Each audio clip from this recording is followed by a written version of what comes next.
over the place. This is the project you're building. This is the technology you're investing in. We talked to some great people on technology, on politics, on what they see the importance of this project is over the last, 22 and a half hours. So listen, you got to text OBC to 53445. Help us meet that objective. Send it to your friends. Push it out there. If you've got some crazy old rich uncle who has, he's not going to say, hey guys, you can't cover this or can't cover that. I don't know. Hit him up. See what he says. All right. Let's go to a quick video, commercial break, and coming up, Atomic News.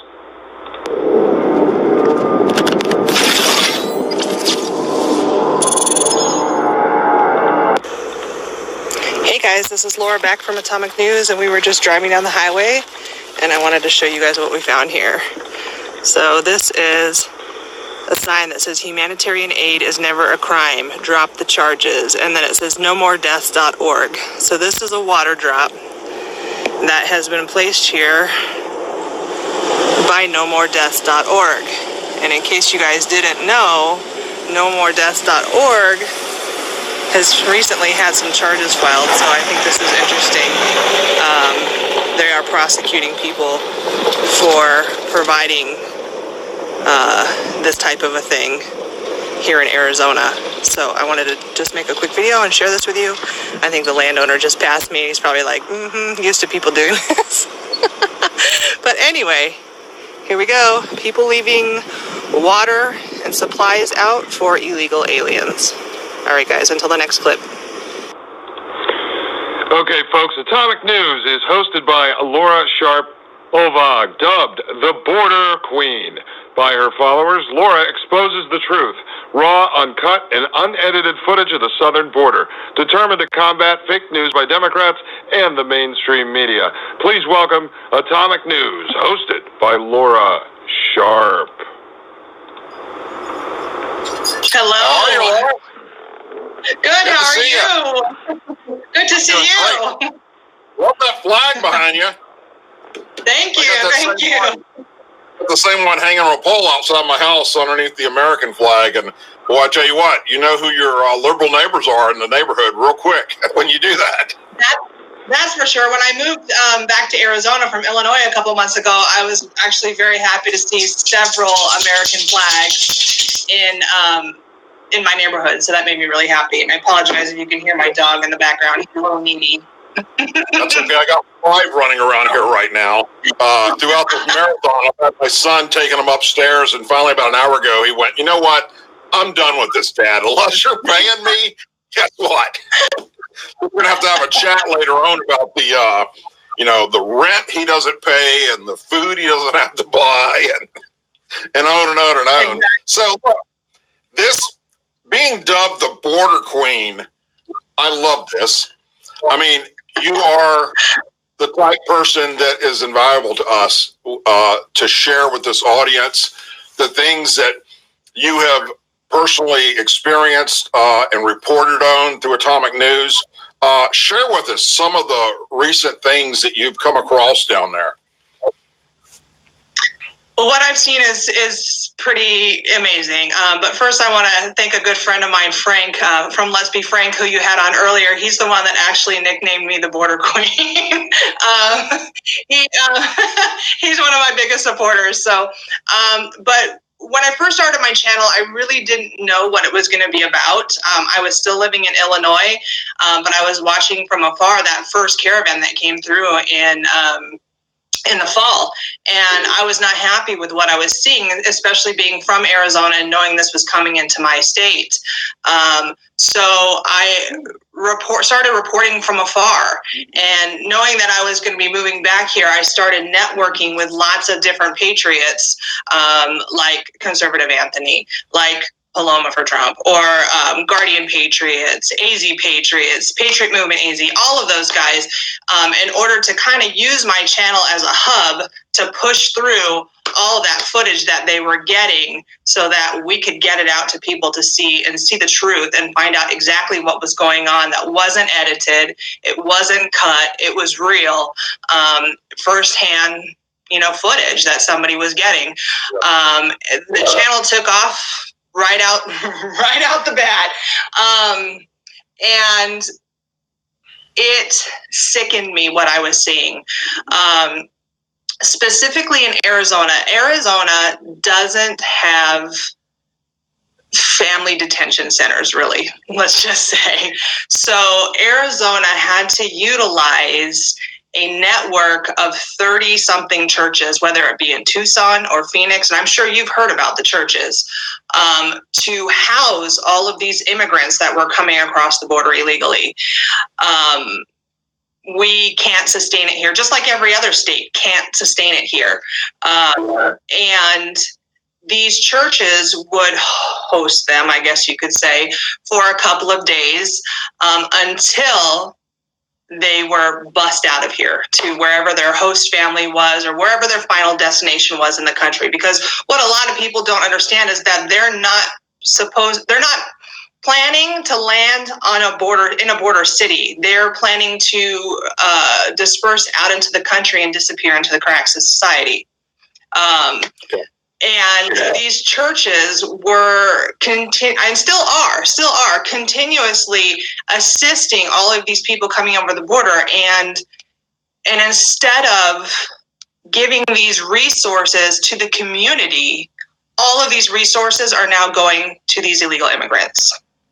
And it's to the extent that we just recently, in the last month, a nonprofit organization converted Ann Ott Elementary School, which was a non-functioning elementary school for about a decade.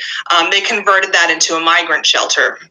So instead of providing this facility to homeless veterans, we are now providing this facility to illegal immigrants. And this is something that's not, yeah, right? I mean, this is a facility that still could be a school for kids. And if not for kids, then homeless veterans, anything except for people that shouldn't be here. Well, let me stop you 1 second. Can you give me the names of these churches? I mean, not today, obviously, but in the future. Yes, I can get you those names. Absolutely. I will go after the 501c3 because this is uncalled for. And you see, these churches have teamed up with the SPLC and the ACLU to sue patriots like AZ Patriots and Patriot Movement AZ to silence them. There was a huge lawsuit that has just since been settled. I'm so sorry if you can hear my dog groaning in the background. He's rolling on his back. Perfect timing, sweetheart. The SPLC and the ACLU are teaming up with these churches to silence them because these entities were down on the border. They were basically confronting them as they came over the border. They were confronting the churches, and the churches didn't like this. They said that they were costing them donations and that they were scaring the migrants. So they teamed up together and they had this huge lawsuit. It's recently been settled. I can put you in touch with Jen from AZ Patriots to get you all that information. But it's amazing to the extent that they're going to silence patriots here in Arizona. I mean, not just Arizona, but everywhere. But in Arizona, to go as far as to say you're not allowed to be like near the property, you're not allowed to be on a bullhorn, you're not allowed to speak to them. I mean, this whole list of demands these groups had. It's disgusting. The first time I knew that churches were doing something similar to this and could get away with it, and I'd never ever known this happening before, be it naive or what have you, but was in 1989 when the U.S. Army sent me down to Panama for Operation Just Cause. And once we rooted out Manuel Noriega from his hiding areas, he took up refuge in the church. And once he was in there, we couldn't touch him. And we were just, that was all we could do. okay, but found a way to try and get him to come out of there.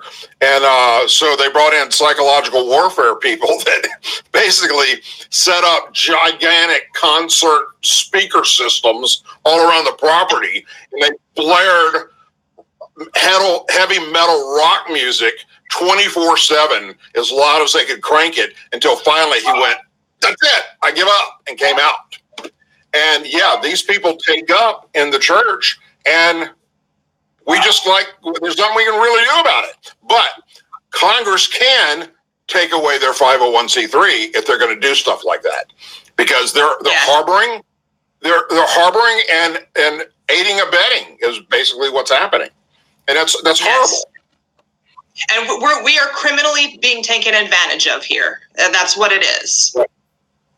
And then, I mean, another thing that was happening, and this hasn't happened in a while, probably because of the heat in Arizona, but they didn't have anything to do with all of these people, so they were literally dumping them at Greyhound bus stations to fend for themselves. And the Greyhound bus stations were getting so fed up with them being on the property and causing problems that they locked the doors, and you were not allowed to enter unless you physically had a ticket. And I was a little nervous during the spring, thinking, okay, you know, I'm not a horrible person. I don't want people to get sick out in the heat, but what are they supposed to do with them, right? I think it has since slowed down, and I think we will see an increase in crossings again and this type of behavior again in the Phoenix metro area as the weather starts to cool off and it's more acceptable to do that. Yeah.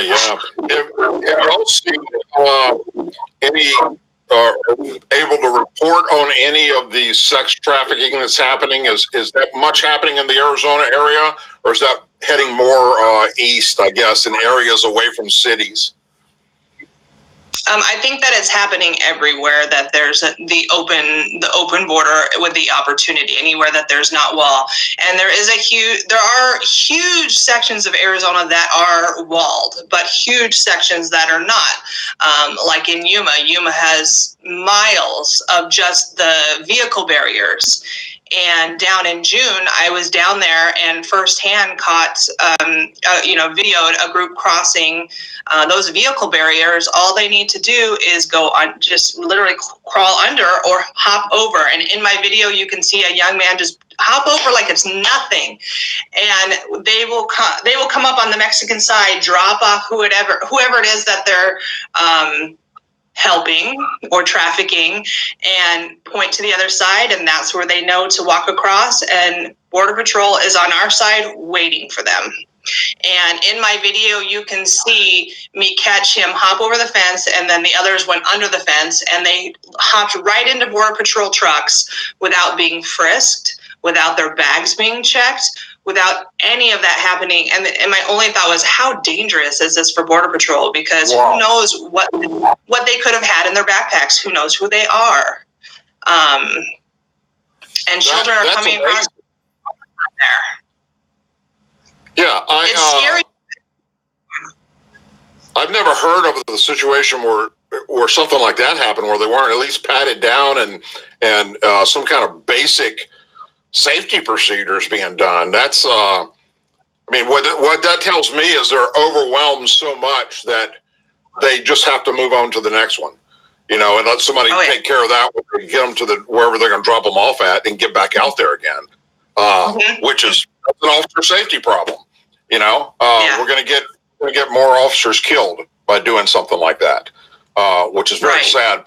One of the things that I've heard as we're getting closer to launching this border tour is that, and I want to know if you've come across any of this, some of the landowners across the border in different states, and I'm not sure about Arizona particularly, but I know for a fact in Texas, some of the landowners who were all for having anyone that was willing to go on their property and help protect it, and not just the Border Patrol, but any 3%ers or you name it, any group. They were letting people go out there, videotape, whatever they wanted to do, keep these people away from me. All of a sudden, like a light switch, get off my property and you're not allowed here anymore.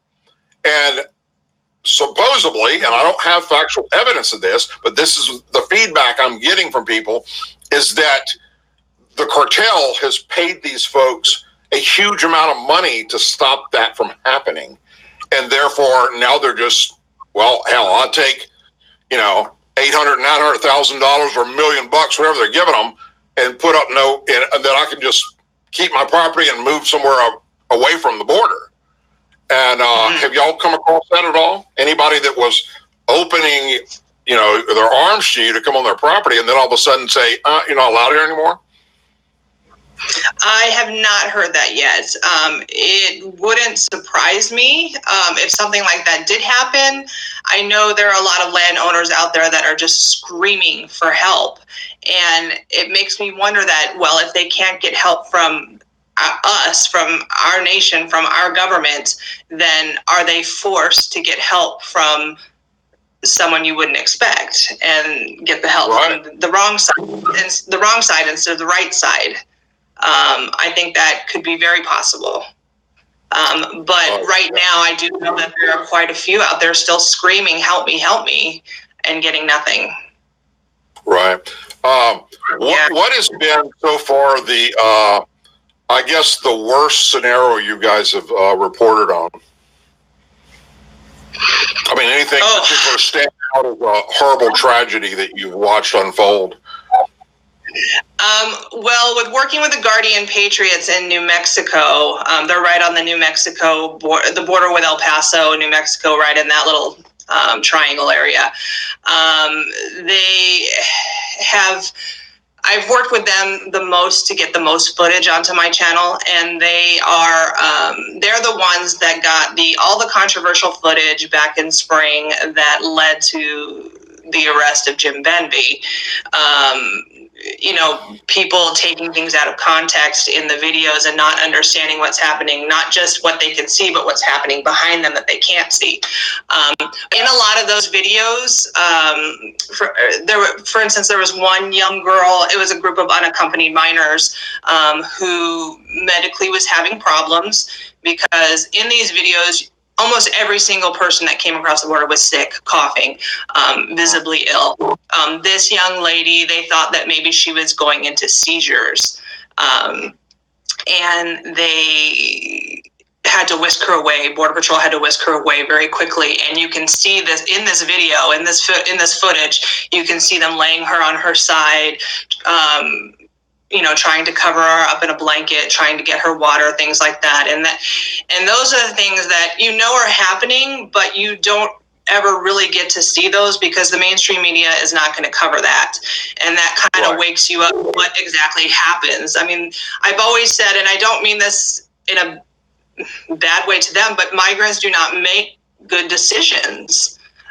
They cross rivers that they shouldn't be crossing. They go through deserts without proper food, water, proper clothing, sunscreen, things like that. So when they do get here, they are in poor shape. They're sick, injured. And this is why we see groups in Arivaca like No More Deaths putting out humanitarian aid. I love how they put the sign up there that says humanitarian aid is not a crime. It is not a crime, but we are being criminally taken advantage of. So where's the line? Yeah. Well, if I take in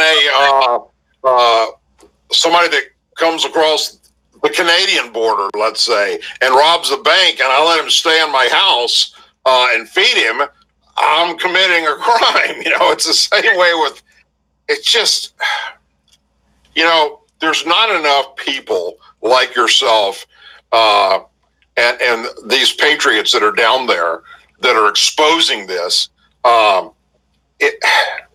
hope, and I've mentioned this before many times actually, I hope in my lifetime, I'm 57, I hope that I see the day that we're able to fix this problem. It used to be, let me back up. It never was.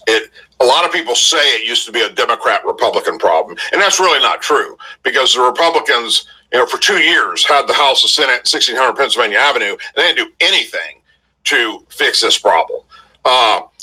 So, and the Democrats, now that the Republicans want to do something about it, the Democrats are like, no, you can't have the money.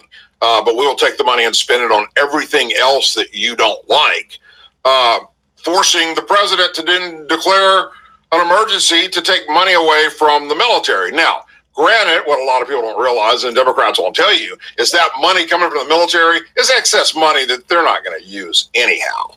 At the end of the year, when the fiscal year is up, they just start wasting what's left and buying $2,000 coffee pots for the C-5 aircraft. Yes. Oh, but we're taking away schools from military families, don't you know? At least that's what they'll tell you. Yeah, I read that. It was like, come on, man. Really? But sadly, there are the few million people that walk among us that believe this stuff, and they worship CNN and MSNBC. And I still want to know how it is that any airport you go into in America, you will only see CNN being broadcast. How did that come about? And nobody will tell me. I've contacted numerous different airports to talk to all the administration people. Yeah, it's serious, but luckily, those people are busy getting through their day and having to catch the next gate and whatever. But, there's been many times I've had layovers or waiting on flights, connecting flights, and I'm sitting there trying to enjoy my beer in the lounge going, please, for all things holy, take that off the TV, and they can't do it. We can't. My boss says that's where it stays. I'm like, where's your boss? Well, they won't be until Monday. Right. No, you can't do it. If you do it, that'd be illegal, and we'd have to call security. So what's next on your agenda down there? You got anything you're planning in the future? Anything in the works that you want to share with us?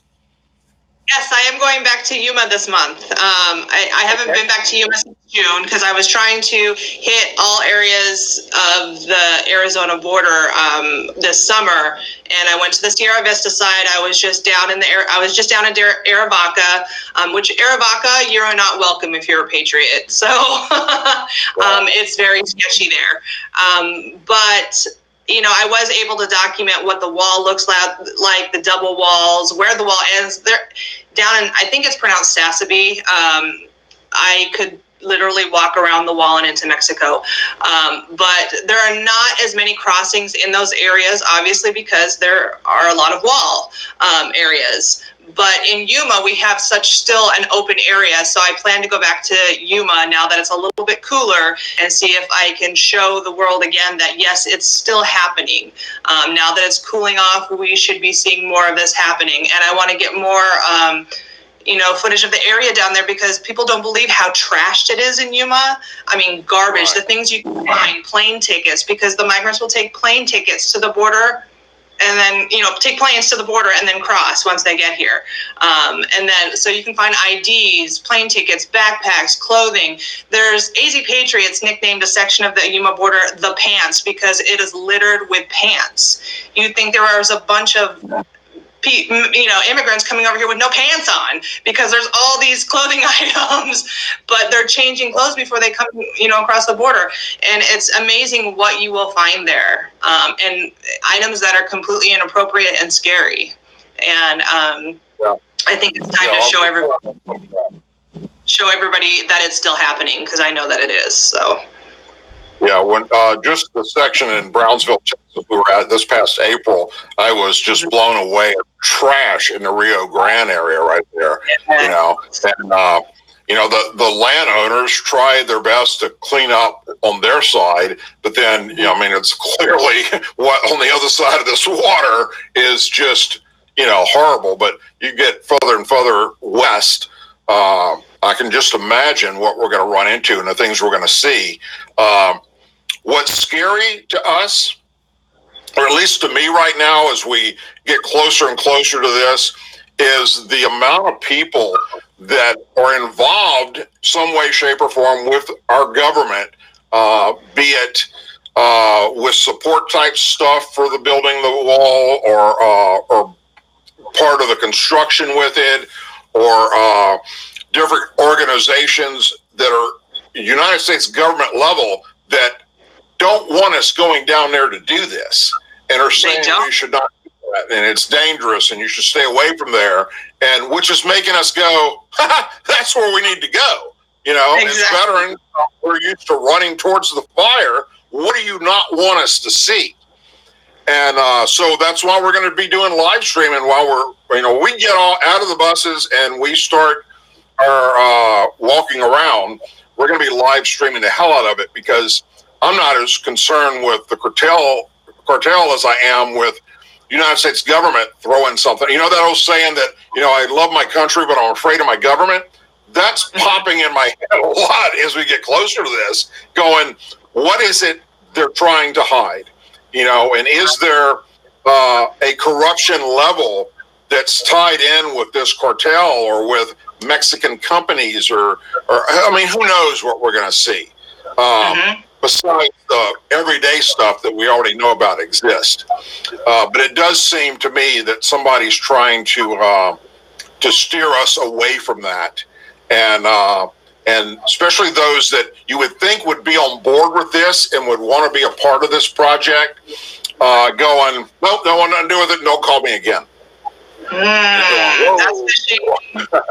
Interesting conversation. Thank you very much. One thing you'll find is that Border Patrol in Arizona is, in general, very friendly and has no problem with you being there. So good. Yeah. I can tell you that. Way in Brownsville too. Yeah, the Border Patrol was just, they opened their arms to us and we're like, please, and if there's anywhere you want to go special, just let us know. And you don't even have to come back here to our headquarters. Just, here's my cell, call me, I'll radio to that sector and let them know that they'd be expecting you. And I was like, that's freaking cool. And then we would go to that area, and sure enough, there'd be somebody sitting in a border truck waving at us. How's it going? Exactly. Hey, tell everybody where they can find you to go to support you. Mostly I'm on YouTube here under Atomic News. I do have a backup channel, Atomic News TV, because we all know we need a backup channel. In spring, I was shut down for about 8 hours by YouTube with no reason, nothing given at all, but I had to appeal it, and I won, I guess, and 8 hours later I was back. But I am also on Facebook and on Twitter under Atomic News. So Excellent. I can be found anywhere places.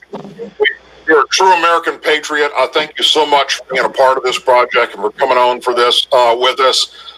Thank you for everything you're doing, continuing to put out the truth out there, reaching the American people. I hope that in the future we get to meet up and do something together to help spread the word and show everybody what's going. Maybe when we're on the tour, when we head out there into January, somewhere along the way we can meet up and share stories. And I'd love to meet you and shake your hand. Thank you for what you're doing. You're a true American patriot, and keep going and be safe. You too, and thank you for your service. Thank you so much. All right.